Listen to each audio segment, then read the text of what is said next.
함께 나눌 찬양은 예스나르오란의 찬송가 324장 찬양하겠습니다.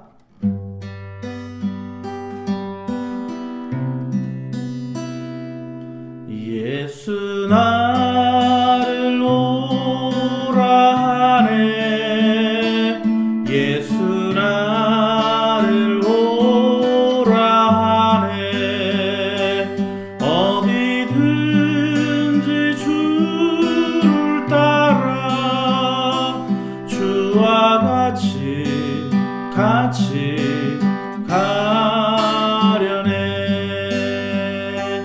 겟세마네 동산까지 주와 함께 가려 하네 피땀 흘린 동산까지 주와 함께 가려네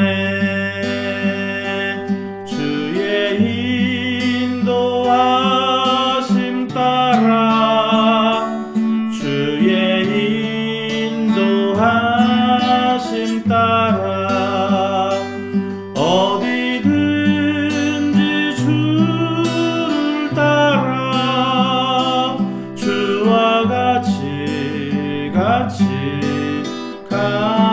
가려네 심판하실 자리까지 주와 함께 가려 하네 심판하실 자리까지 주와 함께 가려네 주가 크신 은혜 내려 나를 항상 돌아보고 크신 영광 보여주며 나와 함께 가시네 주의 인도하심 따라 주의 인도하심 따라 어디든지 주를 따라 주와 같이 가려네.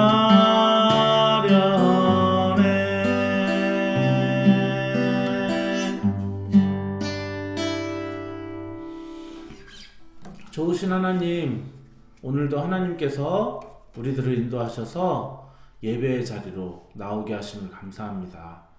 하나님, 오늘도 예수님이 나를 오라고 손짓하는 하나님 그 음성에 순종하게 하시고 반응하게 하시고 어디든지 그곳이 험한 골짜기라 할지라도 짙은 어둠이라 할지라도 주님과 함께 가는 길이라면 두려워하지 않게 하시고 하나님의 은혜, 하나님의 성령이 정말 우리 안에 나타나시고 비추시기를 간절히 소망합니다. 주의 승리가 우리 안에 넘치기를 간절히 기도하며 예수님의 이름으로 기도했습니다. 아멘.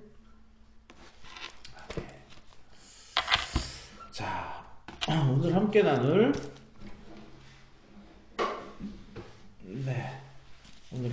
하나님의 말씀은 민수기 9장 15절부터 23절 말씀입니다. 함께 보겠습니다. 성막을 세운 날에 구름이 성막 곧 증거의 성막을 덮었고 저녁이 되면 성막 위에 불 모양 같은 것이 나타나서 아침까지 이르렀으되 항상 그러하여 낮에는 구름이 그것을 덮었고 밤이면 불 모양이 있었는데 구름이 성막에서 떠오르는 때는 이스라엘 자손이 곧 행진하였고 구름이 머무는 곳에 이스라엘 자손이 진을 쳤으니 이스라엘 자손이 여호와의 명령을 따라 행진하였고 여호와의 명령을 따라 진을 쳤으며 구름이 성막 위에 머무는 동안에는 그들이 진영에 머물렀고 구름이 성막 위에 머무는 날이 오랠 때에는 이스라엘 자손이 여호와의 명령을 지켜 행진하지 아니하였으며 혹시 구름이 성막 위에 머무르는 날이 적을 때에도 그들이 다만 여호와의 명령을 따라 진영에 머물고 여호와의 명령을 따라 행진하였으며 혹시 구름이 저녁부터 아침까지 있다가 아침에 그 구름이 떠오를 때에는 그들이 행진하였고 구름이 밤낮 있다가 떠오르면 곧 행진하였으며 이틀이든지 한 달이든지 1년이든지 구름이 성막 위에 머물러 있을 동안에는 이스라엘 자손이 진영에 머물고 행진하지 아니하다가 떠오르면 행진하였으니 곧 그들이 여호와의 명령을 따라 진을 치며 여호와의 명령을 따라 행진하였고 또 모세를 통하여 이르신 여호와의 명령을 따라 여호와의 직임을 지켰더라. 아멘. 야구 이야기를 잠깐 할게요. 어떤 이제 팀이 지고 있었습니다. 자, 1점 차이로 지고 있었지만 지금은 원아웃 이제 두 번의 아웃이 더 남아 있는 그런 상황이었고 그리고 지금 주자는 2루, 3루에 그렇게 있는 상황이에요. 만약에 이렇게 그 타자가 희생 펀트를 잘 돼서 정말 이 타자가 죽지만 이제 타자는 죽지만 한 사람이 이제 딱 들어오기만 하면 동점이 되어서 어떻게든 뭐 그 다음 회로 넘기든지 아니면은 마지막 타자가 어떻게 점수를 내든지 그런 것을 노려볼 그런 상황이었습니다. 여기서 잘못하다가 병살타를 당한다던가 아니면은 쉽게 그냥 삼진아웃을 당한다면은 굉장히 이 팀으로서는 위기였죠. 자, 이럴 때 감독의 작전이 굉장히 중요하다고 하는 것입니다. 자, 누가 봐도 지금 이 상황은 번트를 대서 이렇게 한 점을 만회해서 동점으로 가는 것이 좋겠다라고 생각이 된다고 해봅시다. 자, 그럴 때 등장한 4번 타자. 자, 4번 타자는 잘 번트를 대지 않습니다. 번트 되는 것도 약하고 4번 타자는 홈런, 뭔가 큰 득점을 하기 위해서 자, 이 4번 타자는 여기에서 나오면서 그런 생각을 합니다. 내가 딱 2루타만 쳐도 한 번에 2루, 3루 주자가 그냥 들어오면은 바로 우리가 내 친 것이 결승타가 되어서 끝나겠지. 하지만 그보다 더 멋진 시나리오는 내가 여기서 홈런을 딱 때림으로 결승 홈런을 딱 때려서 이제 신문에 하이라이트에 나오게 되는 것, 이것이 정말 이 4번 타자가 생각하는 시나리오였습니다. 하지만 이렇게 감독 그 스텝진으로부터 연락이 오기를 번트를 대라. 너무 자존심이 상하는 거예요. 내가 4번인데 번트를 대라고? 말도 안 돼. 너 정말 홈런 치고 싶겠지만 번트를 대라. 재차 스텝진에서 연락이 옵니다. 말도 안 돼. 표정이 굳어갑니다. 스텝진에서 마지막으로 세 번째로 한 번 더 연락이 옵니다. 번트를 대라.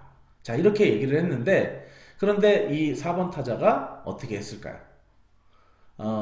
이렇게 감독의 명령을 따라 번트를 댔으면 좋았겠지만 번트를 대지 않았어요.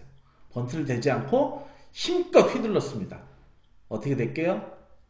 자, 삼진일 수도 있겠지만 정말 홈런을 쳤습니다. 홈런을 쳐서 그것이 결승타가 되었고, 자, 그랬고 이제 한 점 차로 뒤지고 있었는데 2루 3루 주자가 들어오고 자기도 들어오면서 그냥 끝내기 홈런이 되므로 정말 그의 예상대로 스포츠 신문에 나타나게 되었고 그리고 또 그는 이렇게 기자의 그런 인터뷰를 받게 되었다는 것입니다. 자, 기자의 인터뷰를 받게 되면서 그러면서 이제 어떻게 이렇게 홈런을 칠 때 벌써 직감하셨는지 뭐 이렇게 묻는 질문에 대해서 우리 스텝진들 감독님들이 정말 안전하게 가기 위해서 번트를 대라고 그렇게 세 번이나 말씀하셨지만 저는 요번에 딱 촉이 와서 휘둘렀고 그것이 이제 홈런이 되었습니다 라고 그렇게 인터뷰를 마쳤습니다. 자, 그 다음 경기부터 감독님이 그 4번 타자 그 선수를 기용하지 않았습니다. 네. 그 선수는 감독의 작전에 따르지 않았고 감독의 명령에 따르지 않았기 때문에 몇 경기 동안 감독은 이제 그 선수를 기용하지 않았습니다.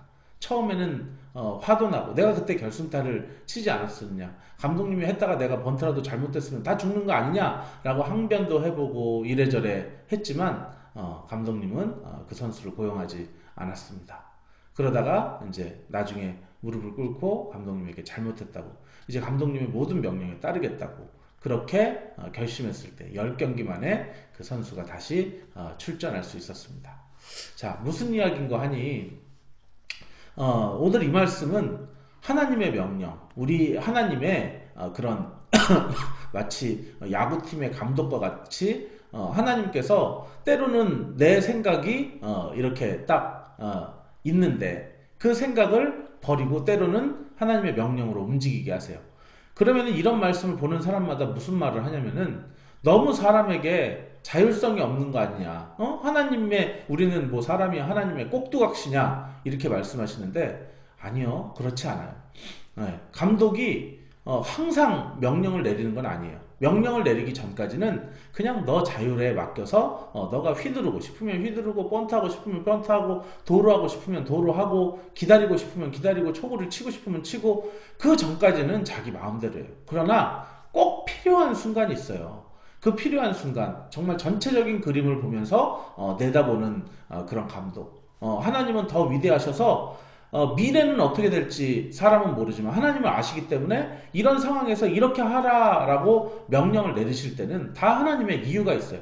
그렇지만 하나님께서 그 이유에 대한 이유를 때로는 가르쳐 주지 않을 때가 많이 있습니다.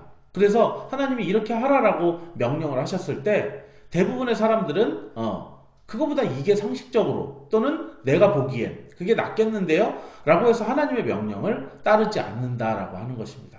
하나님의 명령을 따르는 것이 사실은 쉽지 않습니다. 오늘도 이 본문을 가만히 살펴보면 하나님의 명령을 따르는 게 쉽지 않아요.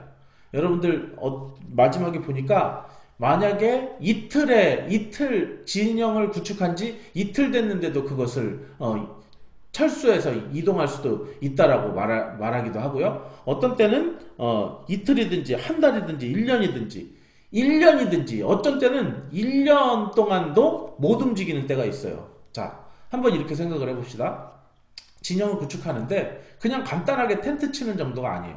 화장실 있어야 될 거 아니에요. 그러면은 화장실을 또 이렇게 만들죠. 그러면은 화장실에 그런 변이 60만 명이 다니면 얼마나 많이 나오겠어요. 그거를 처리할 또 처리구도 있어야 되겠죠. 예. 왜냐하면 만약에 거기서 1년을 있는다고 생각해 보세요. 그냥 대충 아무데나 그냥 뭐 사막이라고 광야라고 이렇게 볼일을 본다면 안 되죠. 그래서 그런 것들을 다 만들고, 그리고 또 뭐 이렇게 여러 가지로 잠잘 그런 저기도 세팅을 해야 될 것이고, 그리고 가축들의 그런 먹이를 먹을 것도 세팅을 해야 될 것이고, 또 가축들의 배설물도 세팅을 해야 될 것이고, 그러니까 세팅할 게 생각보다 많아요. 그래서 많이 이렇게 오랫동안 세팅을 했다고 해보세요. 그것을 세팅 다 하는데 여러분이 그 생각을 해보면 돼요. 여러분이 이사를 갔어요. 짐을 다 싸가지고 이사를 갔는데 그 이삿집을 세팅하는데 얼마나 걸립니까? 자, 그거를 생각하고 한번 보세요. 그랬는데 거의 세팅하는데 이틀이 꼬박 걸렸는데, 자, 이동하자 라고 그렇게 말을 하면은 아이고, 이거를 또 걷어가지고 이동해가지고 또 새로운 곳에서 또 이거를 해야 된다니 너무 그게 귀찮고 싫겠죠. 하나님 여기에 좀 더 머물면 안 될까요? 라는 생각이 들기도 할 거예요.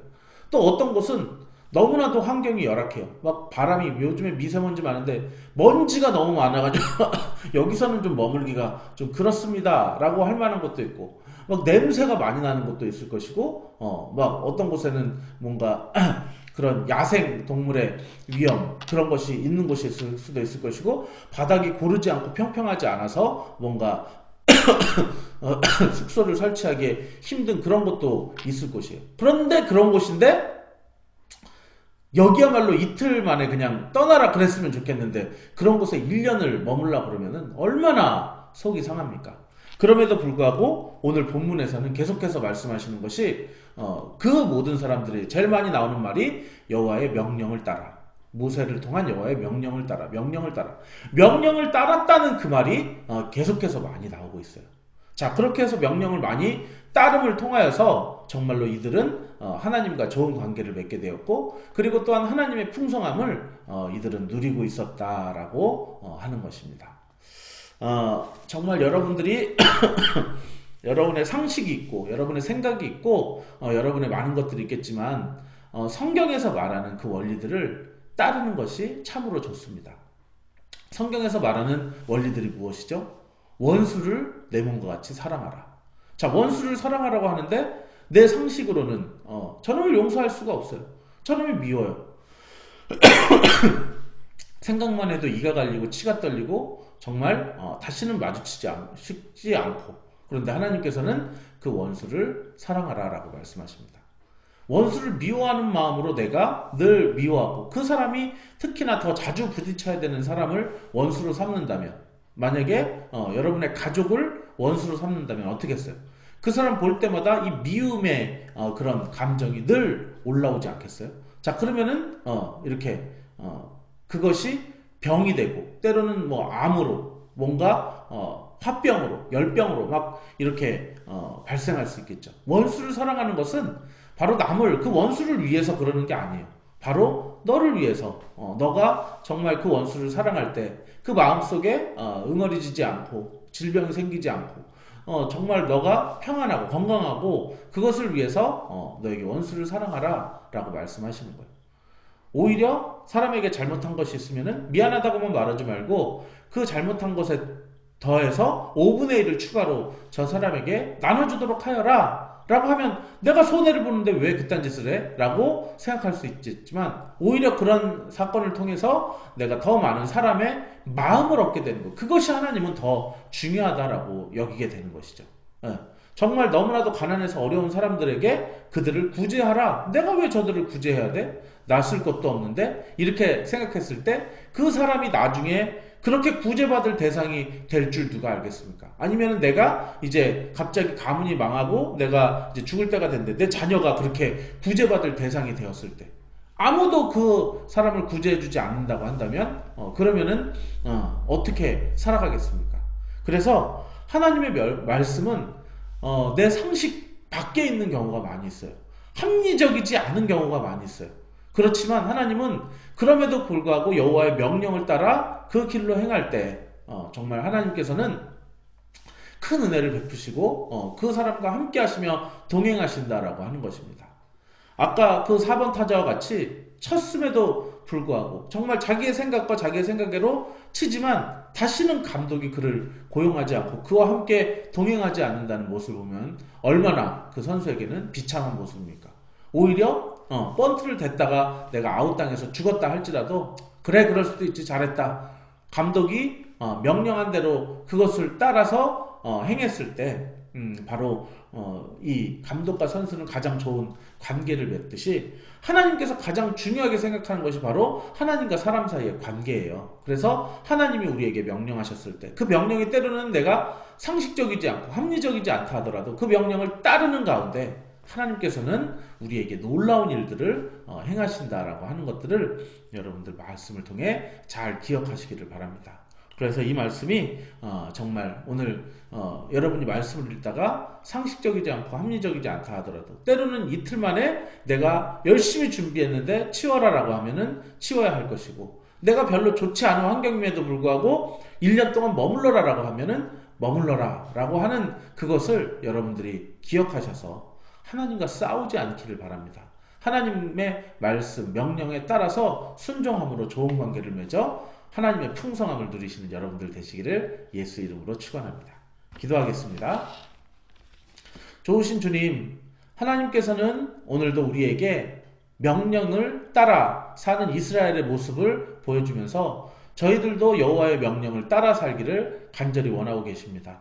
하지만 여호와의 명령을 우리가 살펴보니 때로는 너무 고리타분하기도 하고 답답하기도 하고 정말 귀찮기도 하고, 그리고 또한 합리적이지 않고 상식적이지 않은 것을 간혹 보게 됩니다.